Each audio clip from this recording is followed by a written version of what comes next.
Saudi আরবের সাথে মিল রেখে দেশের বেশ কয়েকটি জেলায় ঈদ উদযাপন করা। সৌদি আরবের সাথে মিল রেখে রাজধানী সহ দেশের বিভিন্ন স্থানে পালিত হচ্ছে ঈদ উল ফিতর। সৌদি আরবের সঙ্গে মিল রেখে এভাবেই ঈদ উল আজহার নামাজ আদায় করেন বাংলাদেশের কয়েকটি জেলার বাসিন্দা। কয়েক বছর যাবৎ বাংলাদেশে নতুন করে বিভ্রান্তি ছড়িয়ে পড়া মধ্যপ্রাচ্যের দেশগুলোর সাথে তাল রেখে একই দিনে রোজা এবং ঈদ পালনে বাংলাদেশে নতুন করে এক বিভ্রান্তি ছড়িয়ে পড়ে। এ থেকে নিষ্কৃতি এবং মুক্তি পাওয়ার সমাধানের জন্য দেশের অন্যতম দ্বীনী শিক্ষা প্রতিষ্ঠান জামিয়া কোরআনে আরবিয়া লালবাগ মাদ্রাসার সুনামধন্য মুদারিস মাওলানা জুবাইর বিন আব্দুল কুদ্দুস সাহেব বলেন, আল্লাহ নবীর যুগে চাঁদ দেখে আমল হয়েছে, সাহাবাদের যুগে চাঁদ দেখে আমল হয়েছে, তাবিঈদের যুগে চাঁদ দেখে আমল হয়েছে, সমগ্র ইমাম আইম্মা মুজতাহিদ সমস্ত যুগে চাঁদ দেখে আমল হয়েছে।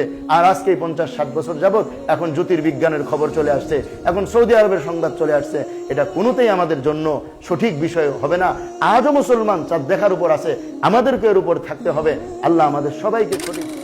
একই দিনে ঈদ এবং রোজা আদায়ে দেশের অন্যতম আলোচক মুফতি আরিফ বিন হাবিব সাহেব বলেন, রাসূলুল্লাহ সাল্লাল্লাহু আলাইহি সাল্লাম বলেন, তোমরা চাঁদ দেখে রোজা শুরু করো, চাঁদ দেখে আবার ঈদ করো। আমাদের দেশ সহ বিশেষ করে আপনার কিছু দেশে আর কি কয়েকটা দেশে প্রত্যেক বছর রোজার শুরু এবং শেষে একটা ঝামেলা হয়।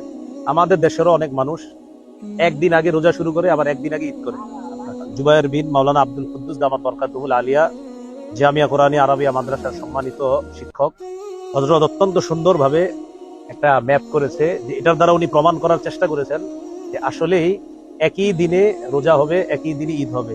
আমাদের দেশে যেটা আমরা করি, আপনার একদিন আগে রোজা রাখি, একদিন আগে ঈদ করি, এটা যে সম্পূর্ণ শরিয়া বিরোধী এবং সুন্নাহ বিরোধী, এটা ইনশাল্লাহ আশা করি এটার মাধ্যমে প্রমাণিত হয়ে যাবে ইনশাল্লাহ। দেশের চলমান বিভ্রান্তি নিয়ে আসছে 1 জুন রবিবার সকাল 10 ঘটিকা থেকে ঢাকা রিপোর্টার্স একটি দালিলিক ভিত্তিক আলোচনার সেমিনার আয়োজন করা হয়েছে। উক্ত আলোচনা এবং সেমিনার উপস্থিত থাকবেন দেশের অন্যতম স্কলারশিপ মুফতি সাখাওয়াত হোসেন রাজি, থাকবেন হামিদ জহিরি সাহেব এবং বাতিলের আতঙ্ক মোনাজ্জের আজম মুফতি লুৎফর রহমান ফারাজি সাহেব।